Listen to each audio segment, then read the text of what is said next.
बातमी वर्ध्यातून वर्ध्यामध्ये भाजपा उमेदवाराच्या प्रचारार्थ चित्रा वाघ यांनी रॅली काढली। चित्रा वाघ यांच्या प्रचार रॅलीला वर्ध्यात उत्स्फूर्त प्रतिसाद मिळाला। वर्ध्यातील मार्केट परिसरात चित्रा वाघ यांनी प्रचार केलाय। या प्रचार रॅली दरम्यान मोठी गर्दी ही कार्यकर्त्यांची होती। तर चित्रा वाघ यांच्याशी संवाद साधला आमचे प्रतिनिधी प्रमोद पानपुडे यांनी। पाहूया।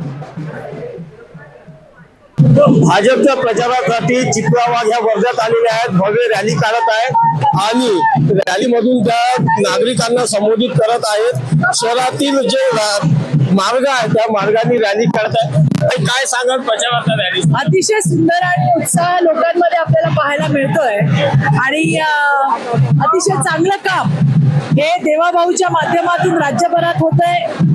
या वर्ध्यामध्ये पंकज भाऊ आहेत गृहराज्यमंत्री, त्यांच्या माध्यमातून अतिशय चांगली विकासाची कामं या ठिकाणी झालेली आहेत। त्यामुळे लोकांचा विश्वास आहे या नगरपालिका नगर परिषदेच्या निवडणुकीमध्ये सुद्धा भारतीय जनता पार्टी एक नंबरचा पक्ष ठरेल याचा मला पूर्ण विश्वास आहे। लाडक्या बहिणींच्या संदर्भात काय सांगाल? विरोधक आरोप करत आहेत की केवायसी विधानसभेमध्ये लाडक्या बहिणींनी त्यांची ताकद दाखवून दिलेली आहे। त्या आपल्या लाडक्या देवाभाऊ सोबत या ठिकाणी राज्यामध्ये आहेत। या स्थानिक स्वराज्य संस्थेच्या निवडणुकीमध्ये सुद्धा त्या ठिकाणी या बहिणी त्यांचा चमत्कार दाखवतील मला विश्वास आहे।